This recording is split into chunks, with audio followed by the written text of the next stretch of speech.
Good morning students. In this video we are going to talk about the age of revival, or you can say the revival of learning. This is our fourth lecture on our series of history of English literature. Till today we have discussed the Dark Ages, Anglo-Norman period, age of Chaucer, and now we are going to talk about age of revival. The time period for this particular age begins from the death of Chaucer, which was in 1400. And from 1400 to 1550, for 150 years, this age of revival began. So having said that, let's quickly jump onto our discussion on age of revival. Again, we are not going to discuss the important writers in this age, but we are only going to discuss what had happened in this age, so that it will give you a clear idea about history of English literature. If we know the chronology of all the events that has happened in the past, we can easily remember the important works inspired from those events. So in the beginning we have the Dark Ages, which was from 500 to 1066. After that came the Anglo-Norman period, and after that age of Chaucer, and now we are going to discuss the age of revival.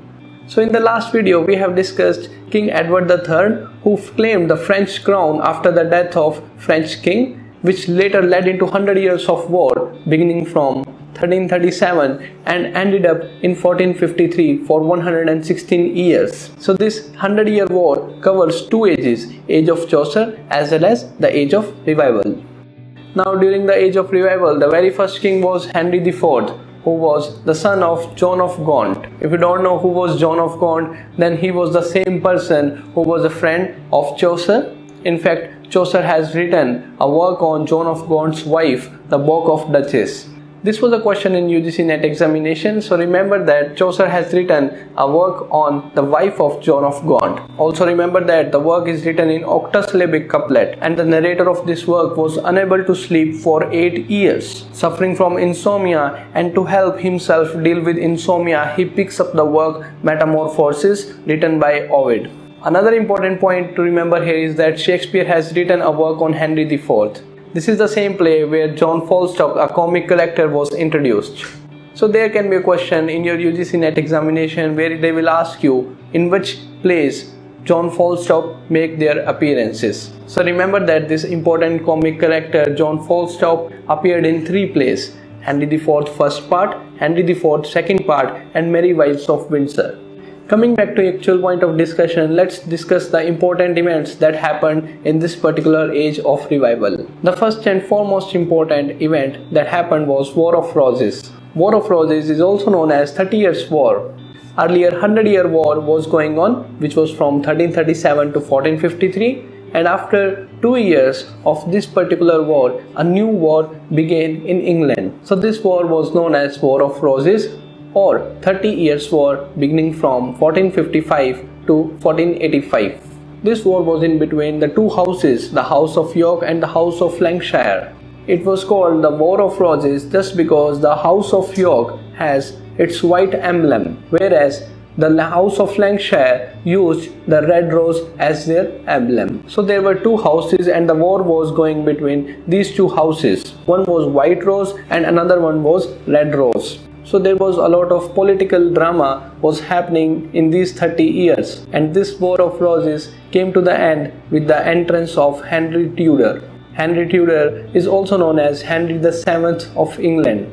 What happened was the war between these two houses were taking place, and Henry Tudor or Henry VII came into this picture. He was from House of Lancashire and he won over House of York. House of York was defeated by House of Lancashire, which was Red Rose. And after that, what happened? Henry Tudor married a daughter from House of York. So this War of Roses came to an end when Henry Tudor or Henry VII got married the daughter from House of York. So Henry VII was Henry Tudor, and after he became the king, the Tudor dynasty began in history of English literature. After Henry VII came Henry VIII, and after Henry VIII came the two daughters, Mary and Elizabeth. After the death of Queen Elizabeth in 1603, a new age began, which was Jacobean period. So it was Henry VII who began the Tudor period in England, and with the death of Elizabeth, the Tudor period came to an end. Now I hope you understood that earlier there was 100 years of war, and after that came the War of Roses. which was from 1455 to 1485. This War of Roses came to an end with Henry Tudor becoming the King of England. If you are unable to discuss what we have discussed so far, then I encourage you to watch our previous videos right from the beginning, from the Dark Ages, and continuously go from that Dark Ages, from Anglo-Norman period to Age of Chaucer, and then again start watching this video in order to understand what we are talking about. I have given the list of all these videos in the description below.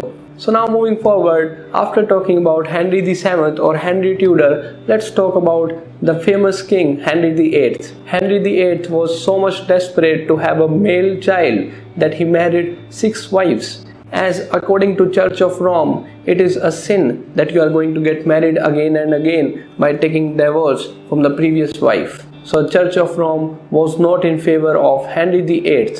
And now what this Henry VIII did was he founded his own church in England. He separated the whole country England from Church of Rome, or you can say the Catholics, and he joined Protestant and founded Church of England, which is also known as Anglican Church.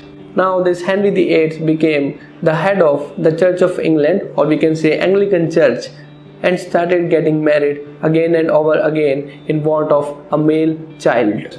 Now there were many people who were against Henry VIII for doing this sinful act by separating himself from Church of Rome. One of the famous writers who was against Henry VIII was his own chancellor named Thomas More. Thomas More has written a famous work, Utopia, which was published in 1516 in Latin language, and in 1551 it was translated into English. Despite a good friend of Henry VIII, the king executed Thomas More for going against him.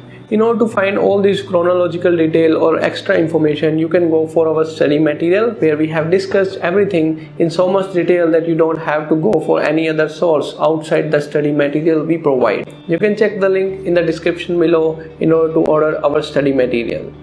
So now Henry VIII was so much desperate to have a male child that he married again and again. But unfortunately, his daughters Mary and Queen Elizabeth became the next queens of England. So these are the few events that happened during this period, Age of Revival. The most important being the War of the Roses, and after that the foundation of Anglican Church, which was against the Church of Rome. This age is known as Age of Revival just because in this age we see new works started coming. For the very first time after the Dark Ages, what we have discussed in our 3 lectures, the very first time some writers from a particular age started giving good works. For instance, what we have discussed, Utopia by Thomas More. Other important famous works are Erasmus' Praise of Folly, Thomas Wyatt and Surrey, who brought sonnets in England, and The Pride of England, which is Malory's Mater Dei author. Another important invention which took place in this particular age was Thomas Cacton's printing press. After the introduction of printing press in England, now the citizens of England can purchase the books at affordable rates. So now citizens of England can learn more and have more knowledge as compared when they don't have the printing press in the country. So the Age of Revival is nothing but the revival of knowledge or the revival of learning. As I have just mentioned, due to the falling of Roman civilization in the Dark Ages, we never have good works in British history. And for the very first time, this particular age, the revival of learning, produced a very good quality of content for the citizens of England. So with this, we have to come to the end of this video. I hope you found the video worth your time. If you are new to this channel, then don't forget to subscribe the channel for more updates on English literature. So that's it for this video.